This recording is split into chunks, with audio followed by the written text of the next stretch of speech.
que acaban de ver de Pilar Miró en la unidad móvil de Televisión Española en Barcelona, cuando estaba captando las distintas imágenes que le llegaban de las cámaras que había colocado en el recorrido por donde tenía que pasar la comitiva de la boda de la infanta Cristina. Antes de nada, esta noche queremos acercarnos con ustedes hasta el tanatorio de Madrid. Allí se dan cita los que quieren expresar la condolencia a la familia. Tanatorio al que han acudido esta misma tarde los Reyes de España. Allí se encuentra Cándida Godoy. Cándida, buenas noches. Hola, buenas noches desde el tanatorio de la M30 de Madrid, donde ha sido instalada la capilla ardiente con los restos de Pilar Miró. Si en algún momento esta mujer tuvo fama de ser solitaria y reservada, no es lo que estamos viendo esta noche aquí. Amigos, muchos amigos han querido acercarse para darle su último adiós. Amigos de todos los estamentos sociales. Hace poco más de una hora, los reyes, don Juan Carlos y doña Sofía, abandonaban esta capilla ardiente después de despedirse de su amiga y a la que admiraban también profesionalmente. Han estado con Pilar Miró más de 20 minutos. En cualquier caso, toda la tarde y toda la noche, rostros y caras conocidas. Todo para decir adiós a una mujer muy querida a la que este mediodía se le paró el corazón. Mañana sus restos mortales serán incinerados a la 1 en el cementerio de la Almudena. Esto es todo de momento desde este tanatorio.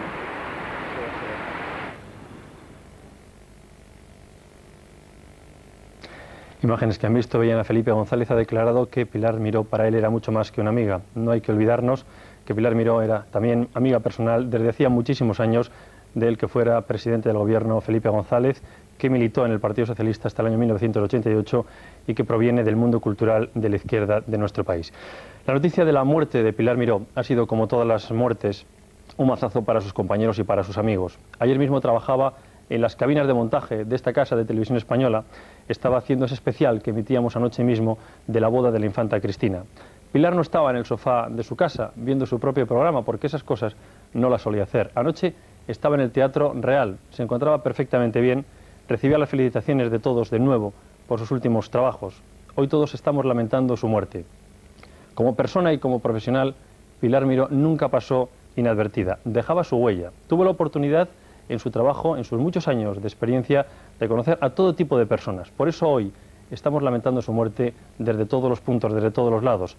Muestra de condolencia, mensajes de condolencia desde las más altas instituciones del Estado hasta sus compañeros en esta casa, sus compañeros en Televisión Española. Ella era una gran directora de cine, rodaba muy bien, tenía muy buen gusto, trabajaba mucho las películas, las cuidaba mucho, estudiaba todo lo que se refería a la puesta en escena, a la elección de los tonos, de los colores, de la iluminación, de forma que cuando llegaba a rodar pues tenía la película ya muy preparada. Y yo creo que es muy difícil entender el cine español sin ella.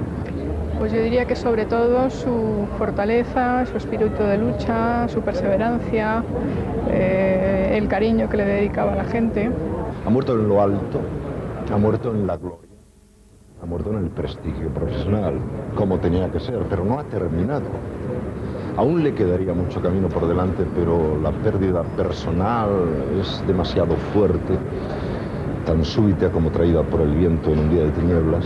Yo tengo que decir que a mí lo que más me duele, por supuesto, es la persona. Siempre preguntan qué pierde el cine español, pues pierde mucho, y en concreto a mí me parece que sigue siendo el momento, y lo va a seguir siendo por mucho tiempo, de decir que yo no sé lo que eso pueda significar, si mucho, poco, bueno o malo. Yo dirigí El Bosque Animado gracias al decreto Miró.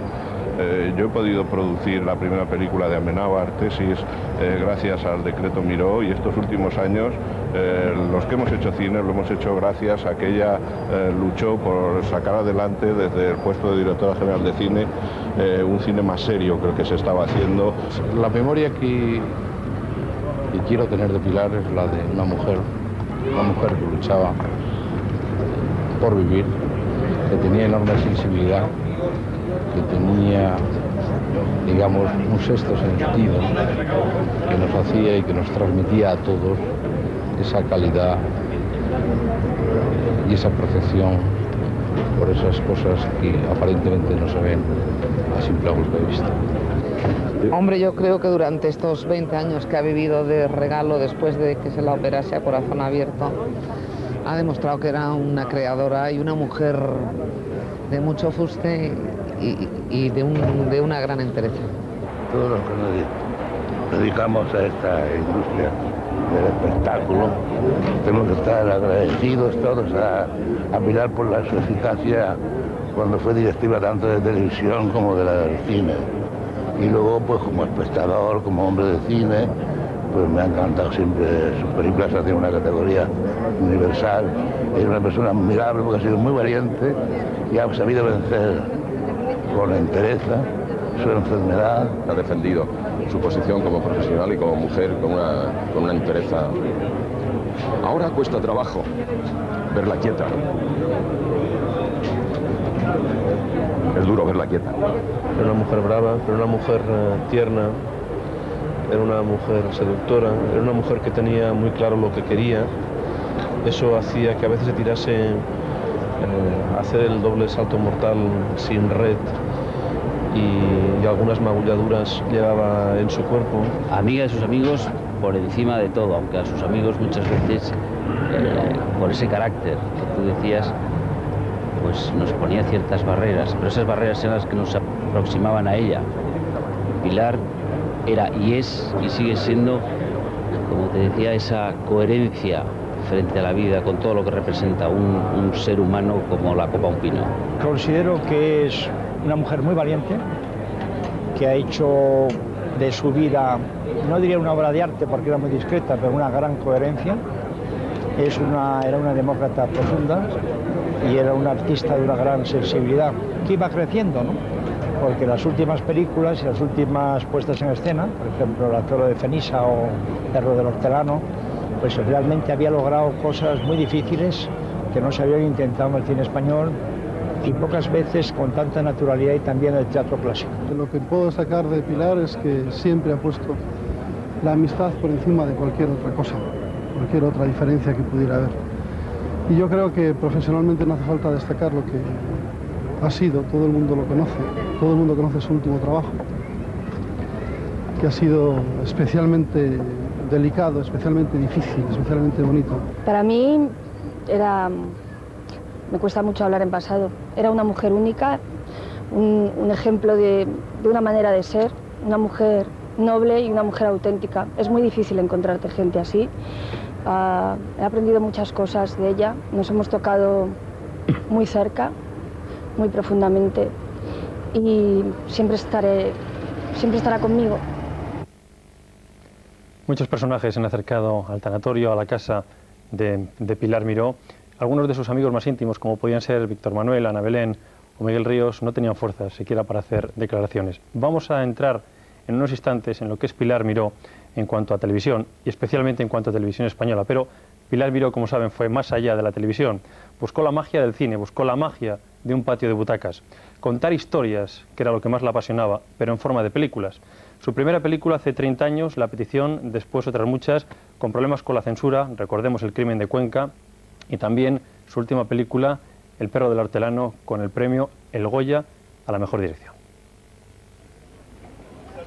En mayo de este año, Pilar Miró descubría por azar, en el Paseo de las Estrellas de Cannes, una fotografía de sus inicios profesionales. Una foto del año 1964, que nos devolvía la imagen de una jovencísima muchacha escuchando, confundida entre otros periodistas, al director de cine Marco Ferreri. Estoy detrás y tan cerca porque creo que era la única chica que tenía una cámara, entonces los periodistas me dejaban el sitio. Lo que no sabe nadie es que esa cámara se me rompió. O sea, esa cámara funcionaba a cuerda y se rodaba en 16 y quiero recordar que se me bloqueó el sistema y no la conocía demasiado y entonces apenas pude rodar, no sé, quizá esta rueda de prensa sí y un par de cosas más, pero luego ya no la pude usar. Lo que pasa es que me quedé en el festival pues viendo películas. Cuando acudió por primera vez al Festival de Cine de Cannes, todavía faltaban 12 años para que Pilar Miró pudiese dirigir su primera película, La Petición. La cámara fue para Pilar Miró su gran pasión. Ella se sintió, por encima de todo, directora de cine. Sí, directora de cine. Lo que pasa es que tampoco hay que... la televisión también tiene bastante en común con el cine, ¿para qué vamos a engañarnos? Entonces, Ella también le gustó mucho el medio televisivo, es donde empieza, donde comienza, donde llega a ser directora general. Su carrera, pequeña carrera política, pues la tuvo en televisión o dentro de la televisión, pero realmente su vocación y lo que ella quiso toda su vida, ser directora de cine. Yo creo que era como ella se consideraba, Pilar Miró, directora de cine. Bueno, ni siquiera digo directora, creo que director de cine. Su frágil salud no le impidió dedicarse a lo que quería. Cuando rodó su primera película, La Petición, de alto contenido erótico, como correspondía a una época que empezaba a romper amarras con la censura, ya había pasado por el quirófano. Pero a esta mujer no le detuvieron las precarias condiciones de su corazón. Su experiencia personal la plasmaría años más tarde en Gary Cooper, que estás en los cielos, una película en la que, al igual que en El pájaro de la felicidad, que narra la soledad de una mujer madura, se adivinan numerosos aspectos biográficos de la directora. ¿Me vas a contar tu vida? Si tú quieres, por supuesto que sí. Yo creo que tu vida no la debes contar nunca porque interesa poco. Sin embargo, creo que puedes decir cosas que estén en el pensamiento de muchas personas. Bueno, yo creo que Pilar Miró, en un momento de su carrera, utiliza el cine un poco como catarsis y como una forma de introspección con su propia vida, no solo en cuanto a temas relacionados con la salud o con su salud precaria, sino temas amorosos, cosas que había vivido. En ese sentido, yo creo que estas dos películas son las que más comunican o las que más cuentan o las más desnudas con respecto a sí misma de su filmografía. Ella sufrió un calvario, lo que pasa es que era alguien muy estoico y nada llorón, ¿no? Pero a raíz de los problemas que tenía con el corazón, de la medicación, las infinitas pastillas y todo eso, pues eso le afectó al hígado, ¿no? En forma de cirrosis, y hace poco tiempo la operaron, ¿no? Pero por esas paradojas, al parecer, ha muerto de un ataque al corazón. Era alguien, yo creo, muy consciente de que la muerte andaba siempre dando vueltas por ahí, y tenía la valentía y la épica y la determinación de levantarse todos los días, inventarse proyectos, trabajar continuamente, ¿no?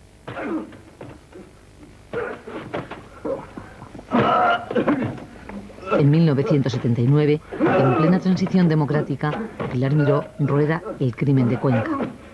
La película fue secuestrada por el juzgado militar y su realizadora procesada civil y militarmente. Cuando se estrenó, 2 años después, se convirtió en el filme más taquillero de los últimos años. Están alargando esto interminablemente, pero no agotarán a la justicia. La justicia no se agota nunca. Entonces, hacer una película como El crimen de Cuenca, de abierta denuncia, y donde de alguna manera se ponía en tela de juicio determinadas actuaciones de un cuerpo como es la Guardia Civil, pues fue una película que tuvo grandes problemas, estuvo prohibida. Bueno, una película donde ahí dio la cara no solo Pilar Miró, sino otra persona desgraciadamente también fallecida, que fue Alfredo Matas, el productor. Y fue una película que costó mucho y que al final los españoles pudieron verla en los cines, y sí creo que es una película que marca un momento, creo que el final de la censura, una palabra tan tenebrosa y siniestra, yo creo que en gran parte termina y se pone un punto final en este país con esa película, con El crimen de Cuenca. 2 meses después de la victoria electoral del Partido Socialista, Pilar Miró se convierte en flamante directora general de cinematografía. Potenció las coproducciones con Televisión Española, reguló las salas X de proyecciones especiales, reordenó el sistema de subvenciones de las películas. Todo eso sin descuidar la promoción del cine fuera de nuestras fronteras. Yo creo que el Oscar es un poco el sueño de todos los cineastas, y para nosotros, pues yo diría que casi es poner una pica en Flandes, es decir, no solo nunca se ha conseguido, sino que ninguna película de habla española había tenido un Oscar. En 1983, Pilar Miró asistía satisfecha a la entrega del primer Oscar a una película española. Detrás quedaban meses de dura promoción.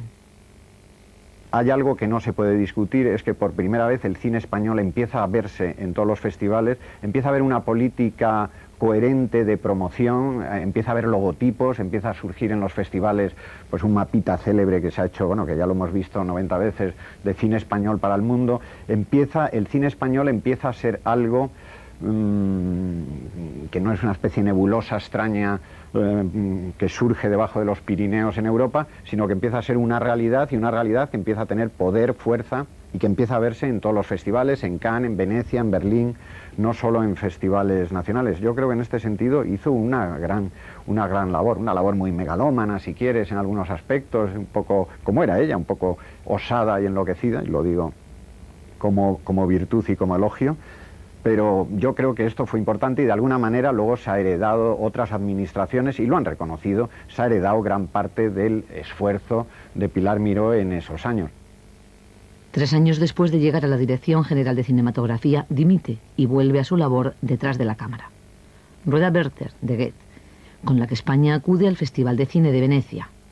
Pero sus mejores tiempos como directora estaban todavía por llegar. Habría que esperar a 1992, el año de Beltenebros. ¡Basta! ¡Basta! ¡Cállate, Tarman! Basada en la novela de Antonio Muñoz Molina, Beltenebros se hizo con la crítica y se llevó de la Berlinale el Oso de Plata, su principal galardón. Después vendrían otras películas, salpicadas con sus incursiones en la ópera y el teatro y sus colaboraciones extraordinarias con Televisión Española. A mí no me gustaba el cine de Pilar Miró hasta que hizo Beltenebros, que fue una película que me impresionó. Y luego intenté convencerla muchas veces de que no hiciera El perro del hortelano, porque me parecía una aventura demencial, en verso y tal. Y evidentemente ella tenía razón, afortunadamente fue muy testaruda y yo creo que hizo una película muy bonita y muy graciosa. En 1995, esta terca y tenaz luchadora se enamora de un proyecto en el que solo su hijo creía: llevar al cine la comedia en verso de Lope de Vega, El perro del hortelano. No fue un proyecto sencillo, el rodaje llegó a interrumpirse, pero Pilar Miró consiguió finalizar la que muchos y ella misma consideraban su mejor película. No os turbéis ni os alteréis. Era muy vehemente, era muy tenaz y tenía un sentido del humor muy agudo. Era una mujer con la que yo me he reído mucho, se creó una complicidad entre las dos muy bonita y a mí me sorprendió porque yo tenía una imagen de Pilar Miró de una mujer de muy mal genio, una mujer con mal carácter, una mujer difícil de comunicarse con ella, y descubrí a una persona absolutamente generosa, sensible, que se entregaba a los demás y con la que se pueden aprender muchas cosas. Me he reído mucho a su lado y eso no lo voy a olvidar, ¿no? Pilar Miró por El perro del hortelano.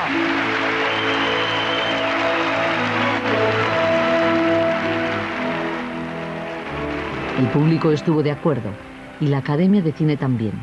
La noche de los últimos Goya fue la noche de Pilar Miró.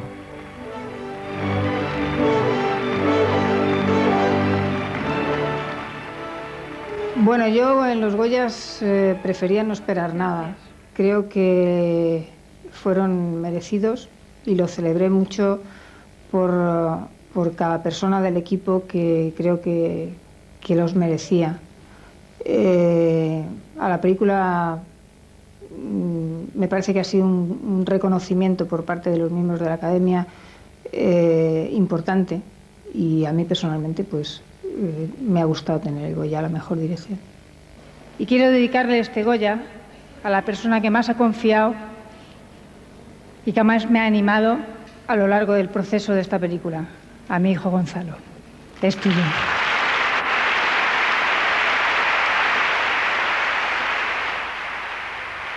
La noche de los últimos Goya fue la noche de Pilar Miró. La muerte ha sorprendido a Pilar Miró trabajando con el entusiasmo de quien tiene una larga vida por delante.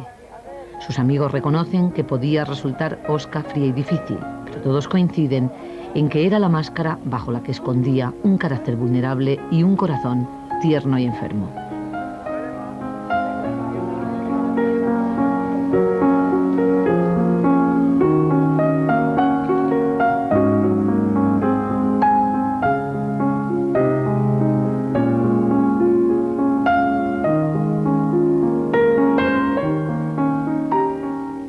Anoche en Televisión Española emitíamos lo que nunca podíamos pensar que iba a ser su último trabajo. Ayer mismo por la mañana Pilar Miró lo estaba montando en Televisión Española.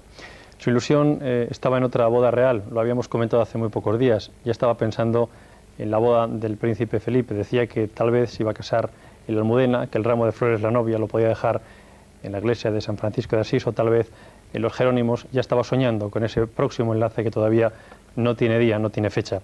En cualquier caso, su último trabajo, como decimos, lo firmó anoche, era su particular visión, su particular película de la boda de la infanta Cristina.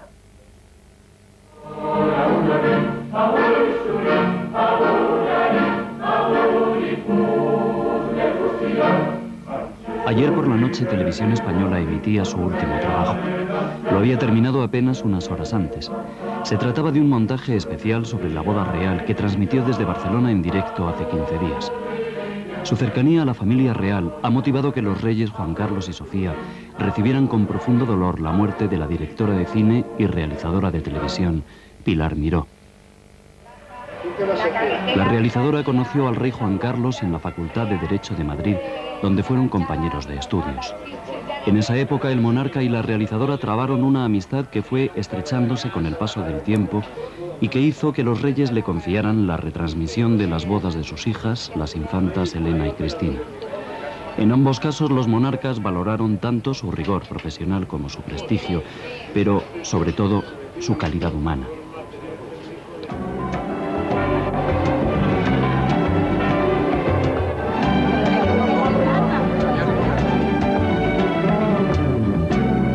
El 18 de marzo de 1995, el escenario fue Sevilla. Pilar se planteó un trabajo cinematográfico, sin perder de vista el objetivo periodístico de informar. El resultado fue una película en la que los principales protagonistas eran la infanta Elena y Jaime de Marichalar.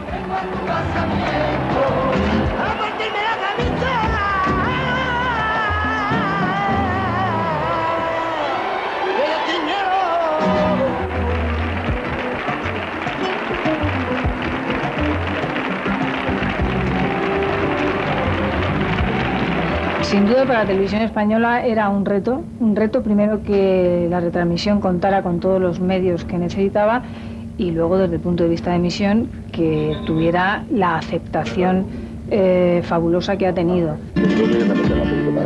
No, porque la han sacado fuera porque la quieren. No era un evento para televisión, sino era una ceremonia que televisión tenía que hacer. Entonces no es que el lugar se adapte a las necesidades de televisión, sino que televisión se tiene que adaptar a todo lo que sea necesario.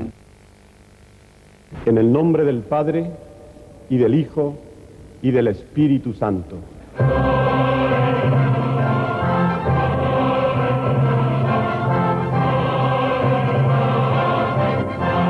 El decorado era complicado porque donde se celebraba el enlace matrimonial era una especie de jaula. El altar mayor de la Catedral de Sevilla es una jaula.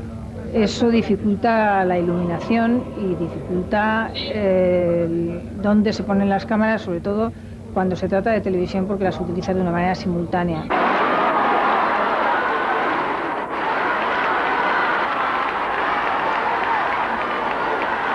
Pilar concibió el encargo como una superproducción escenificada en la catedral y en el corazón histórico de Sevilla. La ceremonia tuvo la duración de un largometraje que mantuvo cautiva una audiencia de 11 millones solo en España y a cientos de millones en el mundo entero.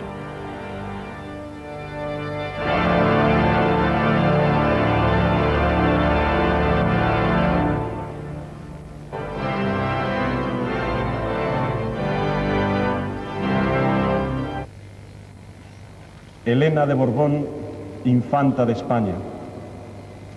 Quieres recibir a Jaime de Marichalar como esposo y promete serle fiel en las alegrías y en las penas, en la salud y en la enfermedad, y así amarle y respetarle todos los días de tu vida. Sí, quiero. La estética de la retransmisión le dio, dicen los críticos, tintes futuristas a una ceremonia tradicional. Cierto que contó con todos los medios disponibles en Televisión Española. Solo en la catedral, impagable escenario artístico, situó 24 cámaras que supieron captar toda la emoción de una ceremonia nupcial. Hacía 33 años que en España no se veía una boda real. Los espectadores nunca vivieron tan de cerca un cuento de hadas como se lo estaba contando Pilar Miró.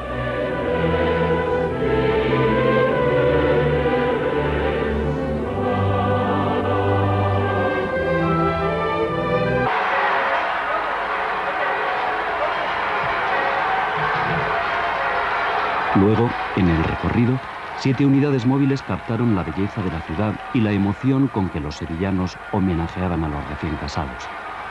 Aquel día, según comentaron luego los críticos, se selló una nueva alianza, la monarquía y la televisión. Y quizá fue esta alianza, que dejó satisfechos a todos, la que la hizo repetir el 4 de octubre de 1997, y esta vez en Barcelona.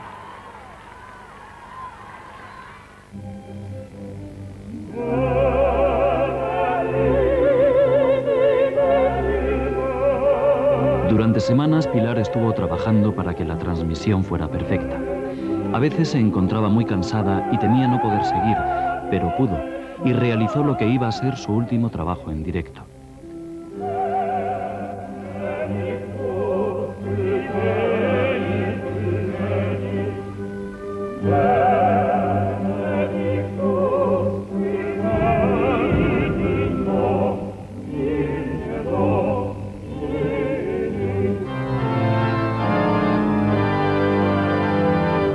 Era sábado y se casaba la infanta Cristina con Iñaki Urdangarín. Televisión Española se encargaba de que las imágenes de la boda dieran la vuelta al mundo. El enlace de Cristina e Iñaki iba a ser la boda del año.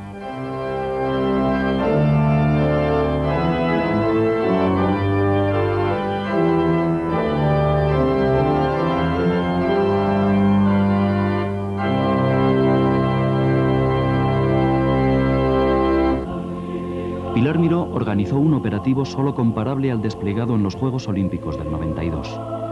Dirigió a 25 realizadores que sincronizaron los trabajos de 147 cámaras. Desde las 8 de la mañana, las cámaras captaron la llegada de los invitados a los exteriores de la Catedral Gótica de Barcelona. Dentro, 41 cámaras transmitían y distribuían la ceremonia a todas las televisiones. Pilar se planteó la ceremonia nuevamente como un producto cinematográfico sobrio y elegante.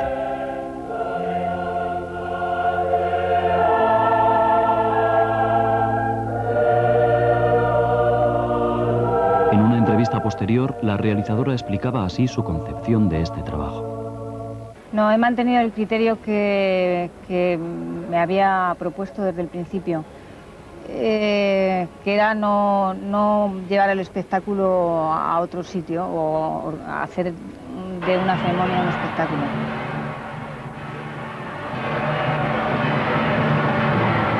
La transmisión continuó al acabar la ceremonia. 17 unidades móviles seguían a los recién casados por las calles de Barcelona.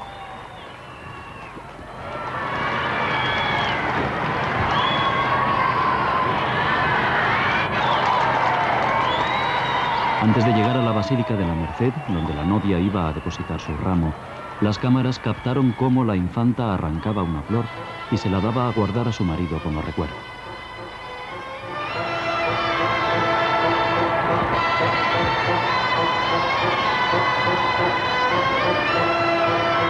También mostraron la emoción de los nuevos esposos y dejaron que se oyera el homenaje que les rendía la Coral Sant Jordi. En Barcelona, como en Sevilla, se trataba de hacer llegar al corazón de los espectadores la belleza, la estética de una boda real.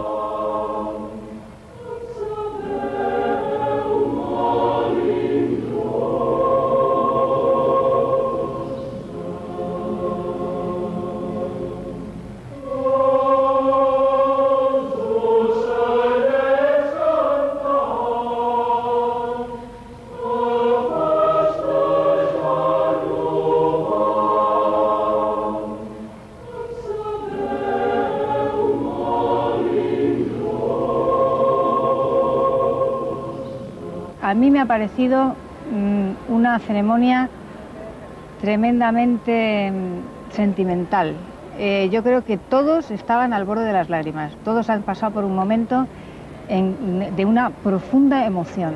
O sea, para mí la característica del acto de esta mañana en la catedral ha sido una gran emoción. O sea, estaban un poquito sobrecogidos.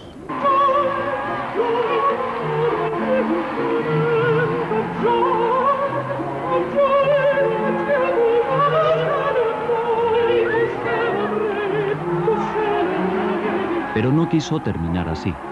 Durante 2 semanas, y a pesar de que se encontraba muy cansada, Pilar estuvo revisando su trabajo de Barcelona para ofrecer de nuevo la boda del año.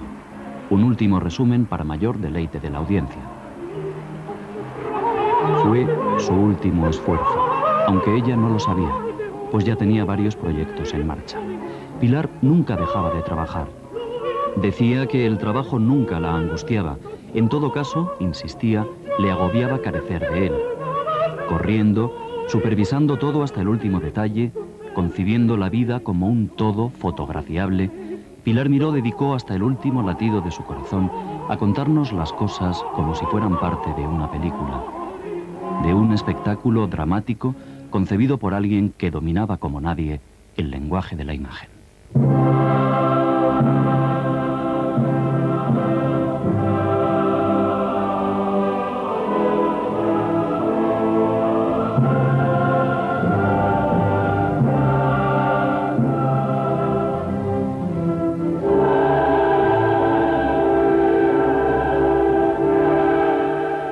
Imágenes, ya lo ven, llenas de vida. Queríamos contarles un detalle de Barcelona.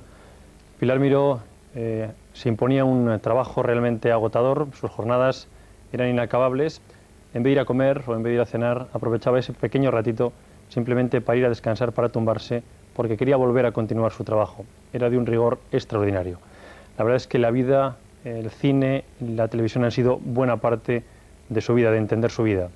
Su imagen era exteriormente de una gran fortaleza, fue pionera en muchas acciones de su vida y lo fue también en esta casa, Televisión Española, donde ingresó en el ya lejano año de 1960. Primero como auxiliar de redacción y luego ya fue en la realización de dramáticos hasta ocupar el puesto más importante de máxima responsabilidad en esta casa, la Dirección General de Radio Televisión Española.